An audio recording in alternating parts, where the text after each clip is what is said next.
జైకాలి 9వ రాశి అయినటువంటి ధనుసు రాశి గురించి తెలుసుకుందాం.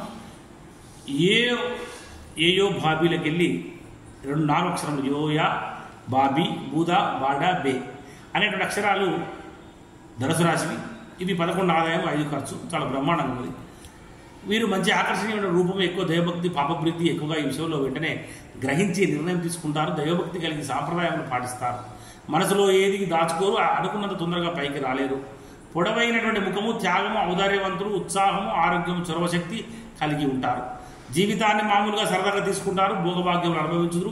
పట్టుదలతో కార్యసాధన చేయగలుగుతారు అవుతారు. ఈ రాశి వారికి తృతీయ స్థానంలో శని, 6వ స్థానంలో గురువు వల్ల మిశ్రమ ఫలితములు కలుగును.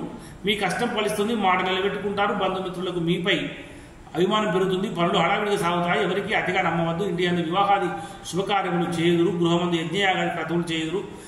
బంధుమిత్రులతో కూడి ఉండుట, పండుగ వాతావరణం ఏర్పడుట, అపరిచితులు వచ్చుట, భక్తులతో సంప్రదింపులు జరుపుతారు. మీ అభిప్రాయాలకు స్పందన లభించును. గృహ మరమ్మతులు చేపడతారు. విద్యార్థులకు మంచి ఆదరణ, మంచి ర్యాంకులు వచ్చుట, ఉద్యోగ ప్రాప్తి, ప్రమోషన్లు లభించుట, ఉత్సాహంగా పనులు నెరవేరుతాయి. ఇంటి అందు మంచి ఆరోగ్యం, మనసు అందు సంతోషం, వృత్తులైన తీరిక ఉండదు. మీ మాట తీరుగా ఆకట్టుకుంటుంది. మీ కష్టం ఫలిస్తుంది. బంధుమిత్రులపై మీకు అభిమానం కలుగుతుంది.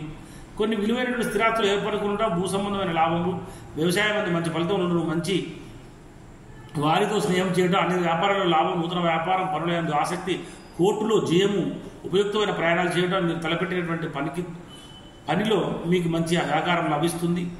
సహోదర వర్గానికి చెందినటువంటి బాధ్యతలు కొన్ని మీ మీద పడుట, సంఘంలో గౌరవం, స్థానచలనం, సంతాన శత్రుబుద్ధి, ఉద్యోగ మార్పుపై ఆధారపడి ఉంటుంది. చివాట్లు మీపై నిందారోపణలు ఎక్కువగా దీర్ఘకాలిక సమస్యల నుండి బయటపడట, ఆత్మస్థైర్యంతో వెలగండి. ముఖ్యుల కలయిక, ఆలోచనల మార్పు, కొన్ని అనవసర పనులను చేసి చింతించుట, ఆర్భాటాలకు ధనము అధికంగా ఖర్చు చేయుట. మరి ప్రయాణం ఆటంకంలో ప్రతి పనిలో వాదనలు చేయొద్దు. సాధ్యంగానే హామీలను ఇవ్వవద్దు. మీ ఉన్నతి కొంతమందికి అసూయను కలిగిస్తుంది. నిరుత్సాహం వీడి ప్రయత్నాలు చేయండి. క్రయ విక్రయాలను ముందుగా సాగు. ఎవరిని అతిగా నమ్మవద్దు. ప్రతి విషయం క్షుణ్ణంగా తెలుసుకోండి. కుటుంబ విషయంలో ప్రతి పొందకం అవును.